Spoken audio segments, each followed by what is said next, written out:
This is Kevin Pruitt with another episode of Rising Tide Startups, and my guest today is Jay Clouse. Jay, thanks for joining us today. Happy to be here, Kevin. Thanks for having me. I want to give just a real short background on how I met Jay. When my newest role at my day job is a product management team leader, and I Googled product manager because I really didn't understand what it was. I was the leader of the team, but I really didn't understand what that was. So Jay's video on explaining what product management was the first video I watched. So he is my intro, my foray into product management. So Jay, thanks for leading me in the valley there. That's amazing. That video, I'll tell you, that video has done magical things for me, and it was a complete accident. Well, sometimes you just put things out there, and you never know where the path's going to lead. So, give us a little background. Who is Jay Clouse? Yeah. Well, I was born and raised in Ohio. Still live in Ohio today. I live in Columbus. Big Michigan fan. Oh boy, it's all right. He just turned off the microphone, guys. This early on, and we're gonna go there. Born and raised in Ohio. Went to Ohio State. I am a Buckeye. And I didn't really know what I wanted to do when I was at Ohio State. And I started first undecided. Then I moved into journalism because I knew I liked to write. And I had this amazing advisor who told me to check out an independent study with The Lantern, which is a student newspaper. So I did that for a little over a year, and I got to cover the football team, which was awesome. Wow. Super great experience. But at the same time, I was discovering the entrepreneurship organization at Ohio State, which is called the Business Builders Club. Okay. And after I found that club and I saw people my age building businesses and creating things that made them money, and they were doing that without anybody's permission, it was a fundamental shift in my worldview. Like, it broke what I understood about the world. So I pivoted pretty hard and was like, okay, I'm not going to do journalism. I'm going to do startups. I'm going to do business. I'm going to get into entrepreneurship. And so that was really my start. I got really involved with startup weekend events here locally, Right. both as an attendee, but then as an organizer. I've been organizing that here locally for close to 6 years now. And I interned at a couple of startups. And out of college, I started this ticketing marketplace called Tixers with a partner in Cincinnati. Actually, he started it. I joined on super, super early. But it was just the two of us building this digital ticket marketplace that was a lot like StubHub. Right. And it Without went really all well. the glitches. Oh, we had our glitches. Oh, you had your own, yeah. Trust me, we had some glitches. But it went really well. We went through an accelerator in Covington, Kentucky, and we raised a seed round of funding. And in 2015, we were acquired. So we worked for the acquiring company for a year, and then we left. That was pretty much my trial by fire education in product management, because I was working with the engineers and I was defining the product to be built and really laying out the specifications of how to do that. I didn't realize I was doing product management at the time, but I was. I think most of us realize that. I think we don't realize we're actually doing it, yeah. Well, product management is still like a new term for the discipline, Right. Entrepreneurship, running a company, those things are product management, but now it's a discipline within companies and it has more structure around it, but it's still really, really new. When I went to Crosschecks, which is a healthcare company here in Columbus, after Tixers had fully resolved, I had more of a formal role as a product manager there. And that really formalized my education around that. Did that for a year, left about 14 months ago, and now I'm doing my own business called Unreal Collective. And I work with founders and freelancers. It's about a 50-50 split. And it's a little bit like a virtual accelerator. I think of it as a community, but the flagship product is a 12-week online accelerator to help those founders and freelancers reach their next milestone, whatever that may be for them. We predefine a 3-month goal, and then we create a roadmap for getting there. And we meet every week to get our way from point A to point B. And it's all mostly online, or I mean, if there are people in Columbus, you might meet with them face to face, but majority of this is online, correct?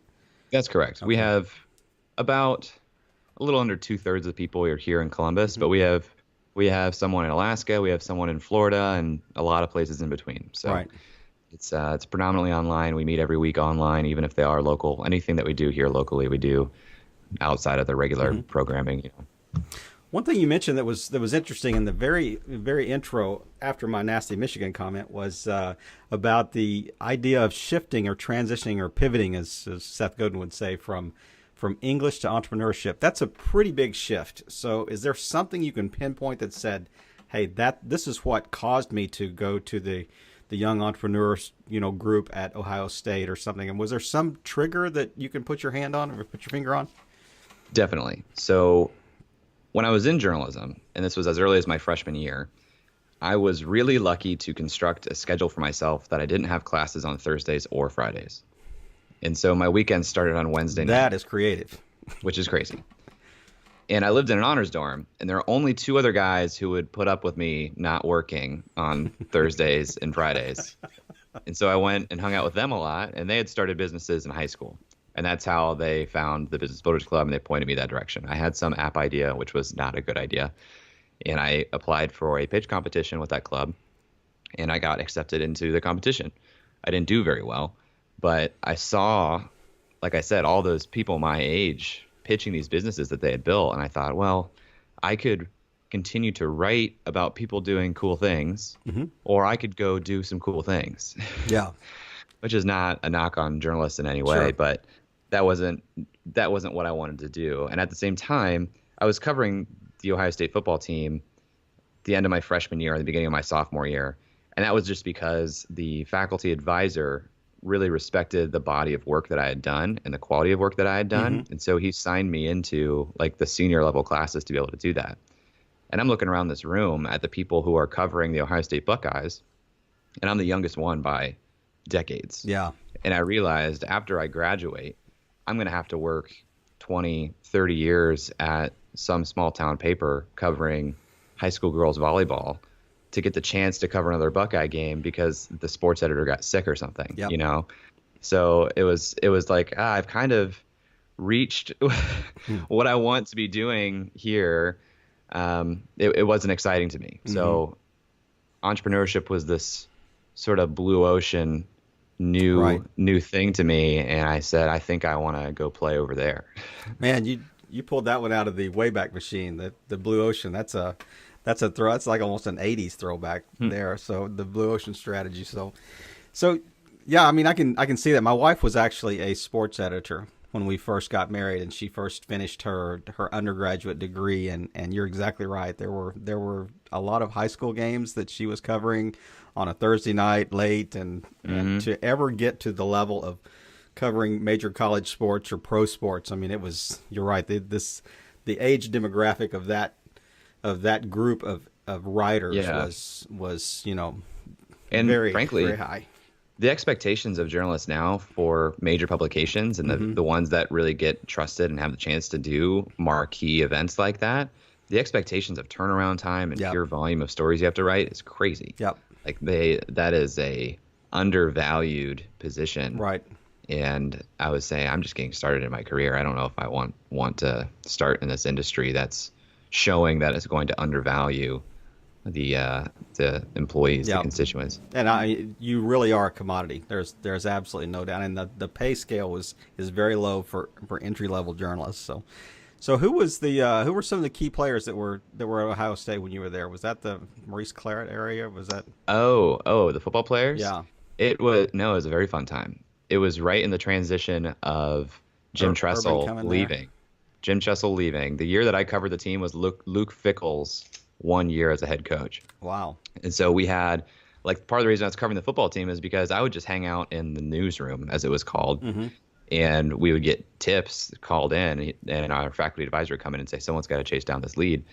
And so that was when Terrell Pryor was on campus. Yeah. And he was driving around campus in a Nissan 350Z. So he was like, someone's got to call Terrell Pryor's lawyer and ask him where he got money for a Nissan 350Z. So I'm calling Terrell Pryor's lawyer. It was a fun time. It was not a great year for Ohio State football. I think they went like 6-6 that year or something. But it was that weird transitional time. So pre-urban. Pre-urban. Yeah. Wow. Well, tell me a little bit more. I could chase these proverbial rabbits all day long because you keep piquing my interest with the things you're mentioning. But let's drill down a little bit on the Unreal Collective. I mean, from what I know about it, it's, you said it's a kind of a 12-week kind of an accelerator. Is it a space that has, like, do you have venture capital? Do you have coaching, mentoring, collaboration, collaborative space, creative space? How would you unpack that? What does the Unreal Collective look like, in case, our listeners might see this as a good fit? What I identified when I started Unreal was that I had community in my life that a lot of people didn't have. Mm-hmm. And that community was the driving force behind a lot of my success. I'm constantly surrounding myself with other entrepreneurs, artists, creatives. And because of that, I learn a ton and I apply it to my work. Mm-hmm. And not only do I learn from them, but I have access to incredible groups of people through them. Their network is my network. It's hard to replicate. Mm-hmm. And so I thought, well, I think I can create that for people.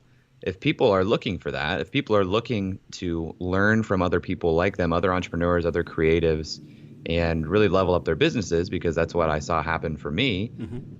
I think I can be a lightning rod for that type of person, and I can put those groups together. And so I tested that. I said, okay, I'm going to go find 5 people who are on their own entrepreneurial journeys, and I'm going to ask them to meet with me every week for 12 weeks. I'm going to help them create a roadmap and a 12-week goal. We're going to see how it goes. And it went really well.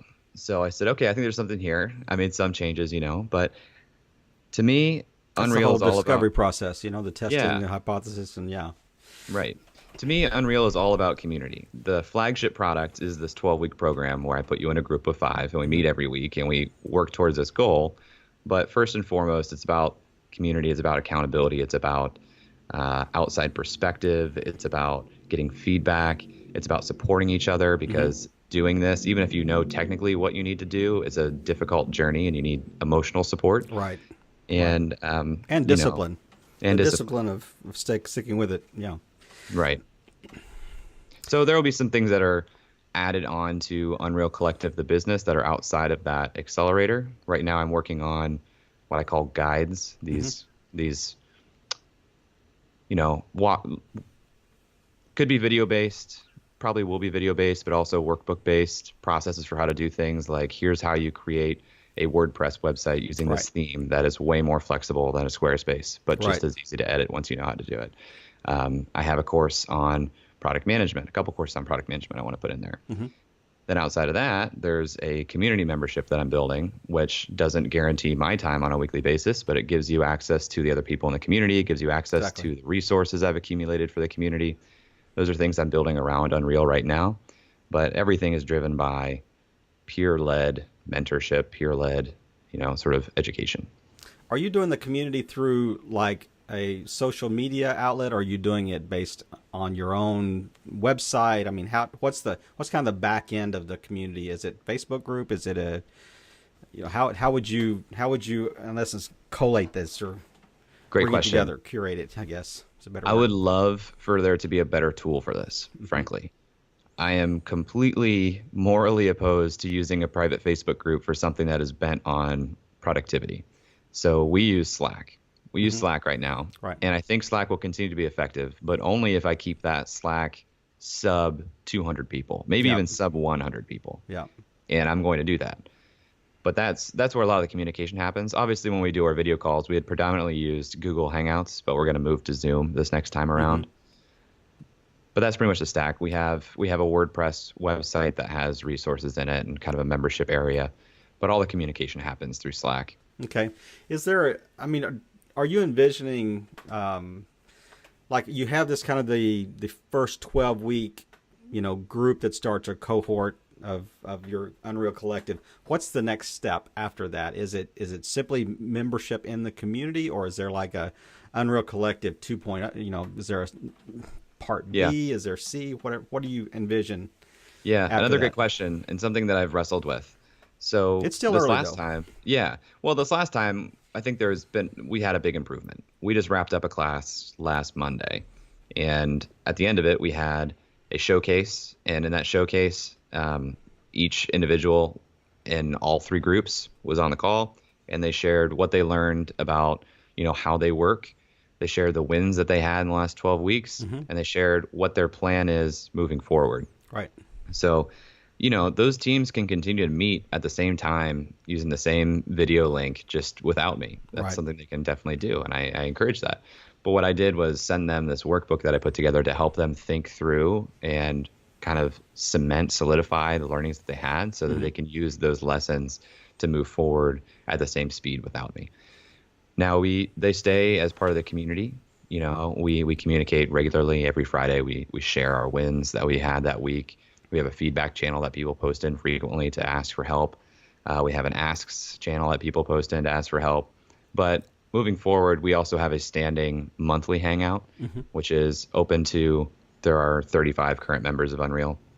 It's open to all those 35 members to come on and say, okay, month to month, if you want to come on and get some feedback, catch up with your friends and have some FaceTime, we'll host this call for an hour and a half. Come hang out.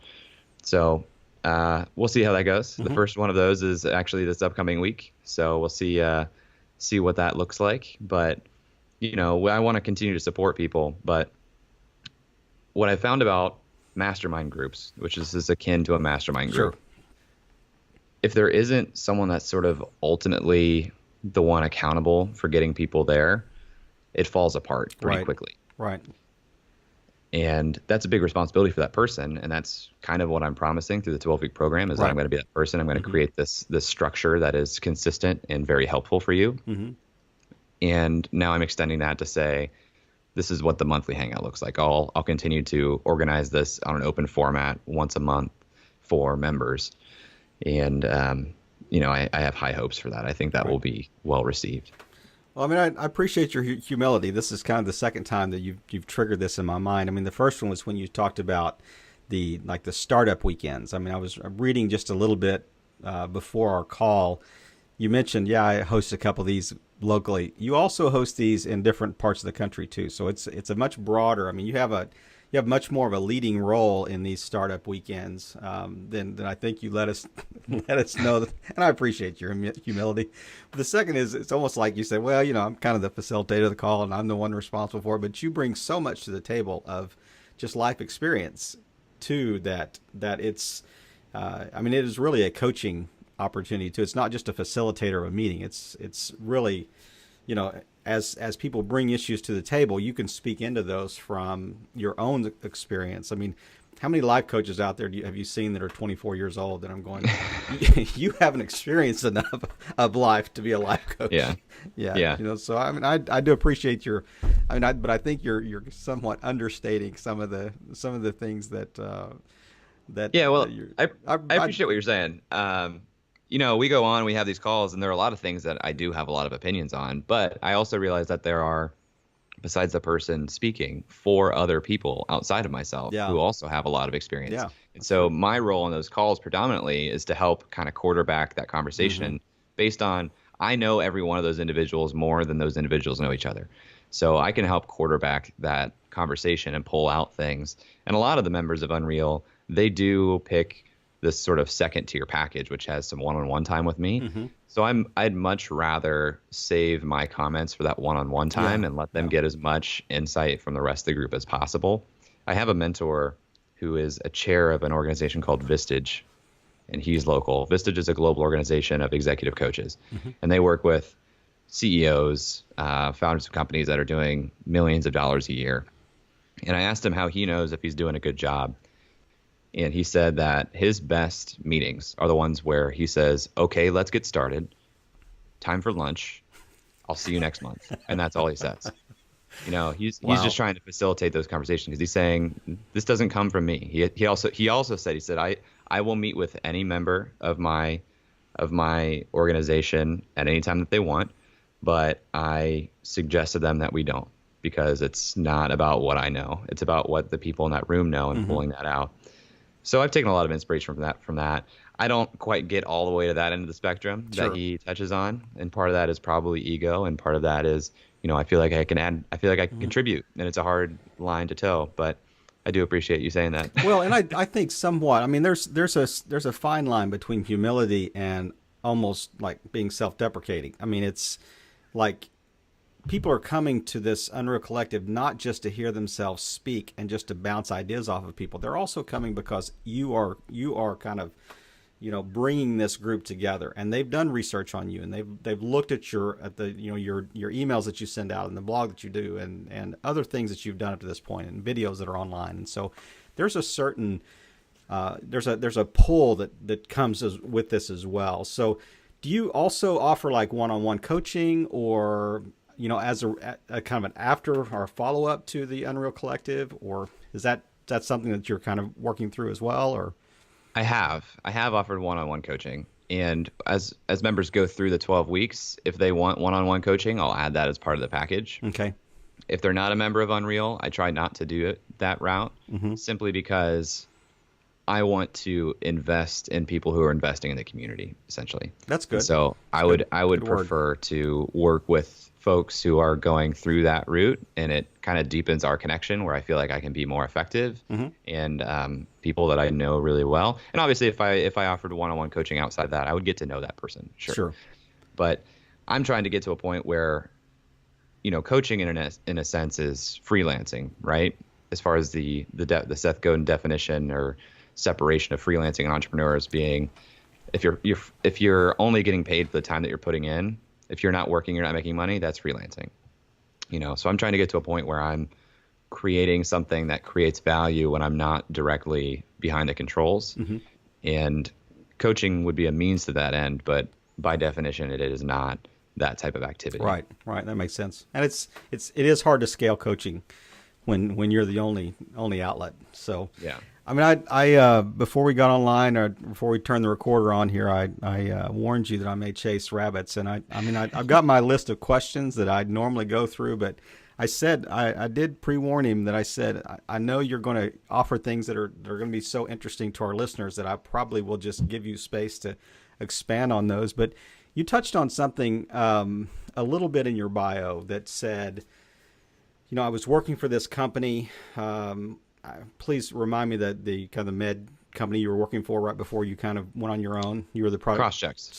So walk us through the journey in your mind and in your heart from going from the product manager of CrossChecks to saying, I am stepping out on my own here, because that's a big leap. And a lot of our listeners are probably contemplating something similar. And I would love to hear just a kind of a quick synopsis of your journey there.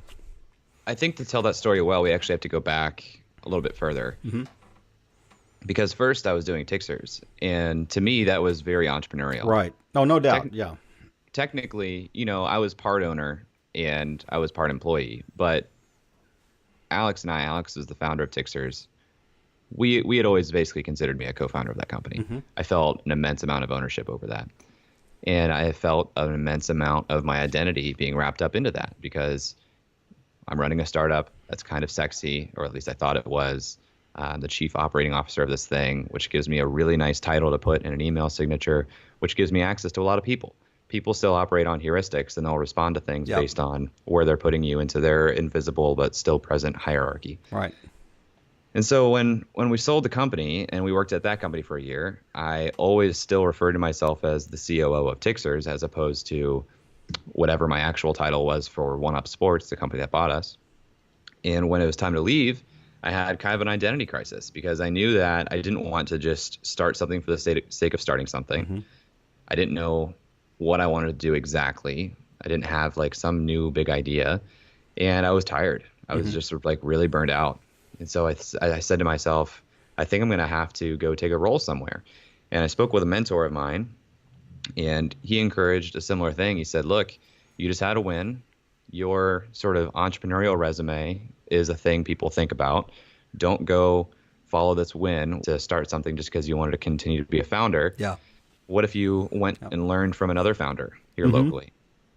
And there were only a couple of guys here in town that were playing the game at a level at the time that I wanted to learn from.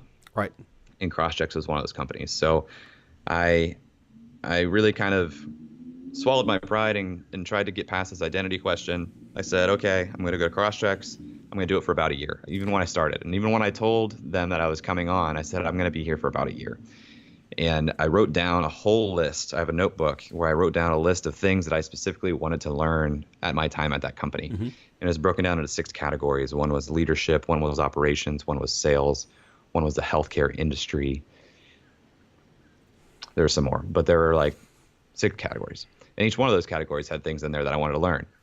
Like, how do sales cycles work in the healthcare industry? How do I effectively lead a team while also doing product? How do I be, hard yet soft yet firm in terms of leading people? Right. So about, 9 months in, I was saying, okay, I'm coming up on the year mark. I was always checking against those goals, and I saw, okay, I've learned a lot of these. A lot of these that I haven't learned, I'm not going to be in a position to learn actually. Mm-hmm. And I started thinking, what am I going to do now? Because I thought it'd be smart to not just jump without a parachute, to kind of start working on something while I was still there and roll off seamlessly into it from a cash flow perspective. Right. And so I started going down that path, but I actually jumped ship about a month earlier than I expected, because the company was taking a new direction in terms of what they were working on for their main product. Mm-hmm. And so my products were going to basically be shelved. We had to get them in a position where they could be sustainable, but they're just going to be shelved. They're not going to be worked on. And my role is going to move to being a technical product manager for a new product they were building. And frankly, I just didn't have interest in starting over again. Yeah. And I knew I was going to be leaving in a month. So I told him, I said, hey, I can set my team up to finish things up on this side of things, but it's going to be better for you guys to bring in someone new to start this than for me to do it for a month and then have to reteach someone anyway. And so it kind of forced the decision quickly. I actually didn't think about it as much as I would have if it was a month later, because it was just like a clear, like literally that day we had an executive meeting and they said, this is what we're doing. And in my head, I thought, oh, it's time for me to go. Yeah. Really, and it wasn't out of like rage or disappointment or anything. It was just like, this is just very clear to me that this is the time to go. Yeah. And so the next day I went in and I said, Bubba was the COO. I said, I really appreciate the opportunity you've given me here, but I'm going to leave my seat at the table. And that was it. And from there, I had an idea for Unreal and I thought I knew what the format was going to look like, but I hadn't started that test group yet. Mm-hmm. Because my role was going to change immediately. I didn't even have to do like the 2-week thing. They paid me out 2 weeks notice, but I just left the next day. So like all of a sudden my life is completely different. I don't have really any obligations or a fully fleshed out plan. It was wild. But to me, I always knew that I wanted to be autonomous again and I wanted to have agency. And I just knew that my puzzle leaving CrossChecks was I need to have enough income to live. I want to have full control over who I work with and when, and I want to be location independent. And so I sort of just solved that puzzle with the format of Unreal, if we're going to look at it from a selfish side of things. Yeah. Well, so pragmatically, let me ask you this question, because I think this is this kind of a universal answer for a lot of our listeners that may be contemplating something like this. So I've heard so often people talk about, okay, I just need to, in essence, replicate my income with whatever this new thing is, fill in the blank. Well, in my mind, there's two sides of that equation. There's the salary side, but there's also the expense side. So if you review both of those, I mean, did you get to the point that you said, okay, here are my current expenses because I'm spending based on this earning level. Mm-hmm. So what can I cut in half over here? So it makes this transition a little smoother. And I think so often people make that leap and they think, okay, I'm making 100K in my current role. I've got my startup's got to be making 100K or I can't live. And I'm thinking, well, you didn't even look at this other side of the equation. Yeah. So I'm not asking you to get into your finance. I'm just saying, what? No. Just give me just kind of the generic review process. I had no expectation that I was going to make what I was making at CrossChecks when I left. I knew that I was going to be working more hours and making much less, especially to start. What I did look at was just my pure list of expenses, and I've maintained this for years. The first thing I did when I joined Tixers with Alex is I went down item by item in my bank account. What do I spend money on a monthly basis? And so I have a very clear idea of what I spend money on a monthly basis. And I can tell you right now, it's just sub $2,200.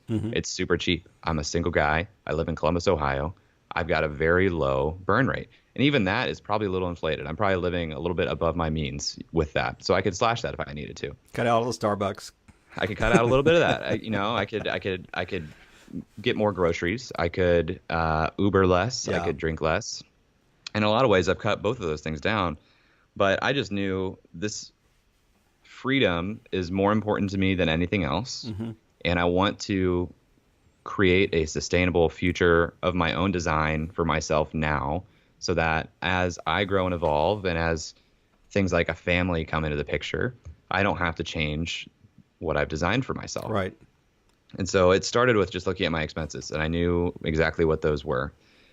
And then it was, okay, if those are my expenses, what is the annualized income I need to make provided for taxes? And how do I break that up into, sessions of Unreal? Mm-hmm.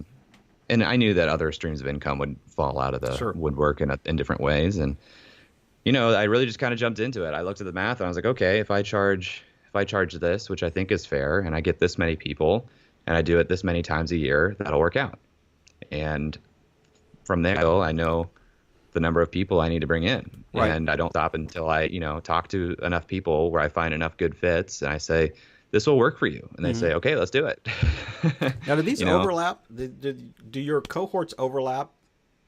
They probably will at some point, but they don't now. Mm-hmm. And it's because I'm still learning the process, and I want to make sure everyone going through has an exceptional experience this early on. Good CX. And so, yeah, I'm trying to not make anything more complicated than it has to be. And also, honestly, this is something that is such a high referral basis, Mm-hmm. and also testimonials and case studies go a long way here. Absolutely. So every time I go through a cohort, I get more of those, and I say, I've got to pause and redo my marketing collateral because this is such an amazing story. This can do a lot of the work for me. Right. And so I can't go right back into it because I'll have better weapons if I wait, right? Yeah. And circling back with him, okay, can you do that? Can I get to a video clip of you saying that? Can I put this as italics out the bottom of the blog? So, well, I have taken great license in this interview of avoiding my question list, but there are questions that I specifically want to get to, but I'm gonna kind of condense this into more of a little bit of a rapid fire here at the end because, and it's my fault, but you know what? It's my show, so I have it's all good, and I've really enjoyed just listening to you unpack some of these things, and I know our listeners will as well. But so give me, since you started Unreal Collective, what would you say are the one or two biggest pain points that you've encountered? What are the biggest obstacles or struggles that you would? What are the top two? Number one would be my own fear of quote unquote selling myself. Yeah. I think that's common. I've gotten much, much better at that over the last year.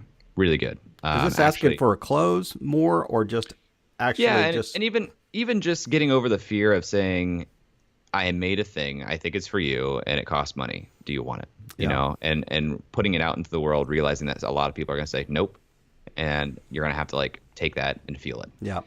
And I've gotten a lot better at dealing with rejection. So, but that's still like the number one thing is just like personal fear of rejection. Right. The number two hardest thing is probably cash flow, because what I do is cyclical. So last year when I did the first paid cohort, we ended, because of just how the calendar year fell and when I left CrossCheck, so we ended that first paid cohort in late October. And that had paid my bills, but I knew that to start marketing and to start selling again, I would start mid-November, right before Thanksgiving, and then we'd get into a groove until we hit Christmas, and then we hit New Year's. So it just didn't make sense. Even if I got people to agree to that challenging schedule, I didn't think I was setting people up for success. So I had to put a pause until late December when I started marketing, and I didn't actually start the cohort until February. And so suddenly I had a 4-month sort of cash flow dearth that I wasn't planning for. Right. So that was challenging. I had an interview guest about 3 weeks ago that their business is very seasonal, and they ask a very similar question. Like, they're really busy in the summer, and it's almost dead in the winter. So we got some really good feedback from listeners about just ideas on this. And this is a similar question, but it's not exactly, because it does some of this is a little bit, I guess, predicated on the fact that when you took that leap. If you'd have started January 1, it might have been a little different than if you started in the fall. But So Right. let me dive into a little bit more in the area called, I call it Life Quad, because it's kind of like 4 questions that we really want to dive a little deeper into the guest's psyche here. Who do you follow? Who's one person online that you follow really closely that inspires you, and why? So when I first read this, I thought, oh, that's got to be Seth Godin. But then I thought, we both know Seth Godin really well. Let's try to go somewhere unique. So I'm going to give you a second answer. Okay. That's probably the first answer Yeah. by far. I mean, the marketing seminar, outside of my personal coach, the marketing seminar is the best money I've ever spent from a value perspective. Mm-hmm. And that's even comparative to Alt MBA. I think the marketing seminar Right. is more valuable than Alt MBA. Right. The person that I follow online that I really, really respect is Bo Burnham. Bo Burnham is a comedian, and he was one of the first YouTube celebrities, essentially. He was in, I believe, 8th grade, and he had like a keyboard, and he made parody music videos in his attic and blew up on YouTube. Started doing stand-up specials. He's got, I think, 3 of them out. They're all like so funny, but they're also really, really intricate. And he still does a lot of musical humor where he writes like really funny, almost, I wouldn't say Weird Al Yankovic style. Yeah, that's because what was going through my mind. It's not, he doesn't like just, I'm using parody incorrectly. They are not serious songs, you know. They're comedic songs, but they're not a takeoff on another song necessarily. They're like originally written both musically and lyrically, and they're so good and they're so intricate and they're so thoughtful. And the thing that I really like about Bo is he's not, and he could be, he's not someone that has a big online presence. He doesn't want that. To him, his best marketing is going into a hole after every show and working for another 3 years on his next thing and then putting it out to the world, and it's phenomenal. And so I really, really respect that, and I just think he's incredibly intelligent and super, super creative, and I respect it a lot. Well, I can assure you this: he's never been brought up before as the online inspiration, and it might be a while before we circle back. But I will put a link to one of his videos in the show notes as well. His latest special was called Make Happy, and it's super, super good. The one before that, I think, was called What? But Make Happy is so good, and it's on Netflix. I think they both are. Okay, all right. So tell me we all have like life quotes that we've taped up by our computer or whatever. What's the one that is that really kind of drives you? Man, great question. I hadn't prepared for this. There's been a couple, and they've stuck with me for a long time. One being, there is no progress without risk. Mm-hmm. You can't steal second base and keep your foot on first. Another is, and I don't know who said that. Another is, the time is going to pass, so you might as well make the most of it. And that's kind of this idea of, don't get afraid of the amount of work that it will take to accomplish something, because that time is going to pass anyway, whether you're putting in the time doing that hard work or not. Repeat that second one to me again. That last one. The time is going to pass. Yeah, I want to make sure I get it right. And I can look it up. Yeah, it's by, I'm not sure who said it, but it was essentially like, do not fear hard work, for the time is going to pass anyway. Okay. So if you could go back now, say 18 months, and your pre-Unreal Collective startup time, maybe 12 months, 6 months, 8 months, however long it's been, what is one piece of advice that you would give yourself now that you wish you would have known then?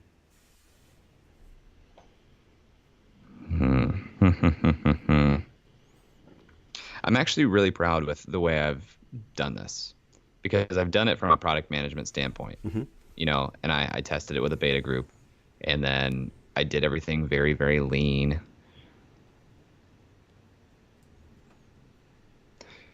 What I've learned about the format is it's really effective to start the program with a sort of open week, which is just meant to kind of build rapport and let people explore and meet each other. Right. And to close it out with a similar exercise, because it feels like there's closure. But I think what's super paramount, and I've done probably 80% of the job of this that I should be doing, is just being really intentional and thoughtful with how the conversation goes week to week and how I'm engaging people and what their experience is. Because early on in a product, you want to make sure that your first users, your first customers have a phenomenal experience, because they'll either be advocates for you or they won't be. And that early on, you need advocates. So it behooves you to spend the extra 10% of time making it an amazing experience, as opposed to thinking about the next version, I think. Right. So unpack that just a little bit so what's one thing that you do to ensure that if I'm going through Unreal Collective, that I will be more of a positive or an enthusiastic advocate after the fact? This is a really simple thing, but honestly, a lot of it is coming to the call and being enthusiastic myself. Right. Being Leading by very example, positive, yeah. being very positive, being upbeat. It's also being tougher on people, frankly. A lot of people come in for the accountability. And what I learned and did a lot better job the second time around is they want me to be harder on them to get things done, right? Mm-hmm. For a while, I was just leaning on supportive, like, oh, you didn't get that done? Okay, well, we'll do it next week. Whereas they needed to have a little bit of fear of what I would say if the things that they announced were important for them to get done week to week were not done. Right. You know, you don't hire a physical trainer and go to the gym and expect them to be like, oh, you're tired? Okay, you can go home now. Like, you hire a physical trainer because they're there to like kick your butt. Yeah. And I'm serving a similar role for people. So I have to ratchet that up a little bit, and they appreciate that, even though it creates like an awkwardness in the moment. Yeah, you have to create that, because then that creates the mechanism for them to want to avoid that awkwardness of the moment. Right. I love that gym trainer. That's a great analogy of what you're doing with your cohorts. So as we wrap up today, is there anything that I haven't touched on that you think, just any one line wrap up thing that you think would be really helpful to our listeners? And then I'm going to ask you how we can find you online. And definitely. This is a little counterintuitive, and I put it in a lot of my newsletters recently, and I worry what it will do. But I think it's really important for folks who are listening to make sure you spend time creating stuff. Mm-hmm. I think you are only rewarded in this life for what you produce. There's no scoreboard of what you consume. And listening to people, learning from people is super valuable to the end of incorporating that knowledge and creating something of your own. So I think it's super important that people make their voice be heard. Like, there's never been a better time for sharing your thoughts and your ideas and your opinions and your work.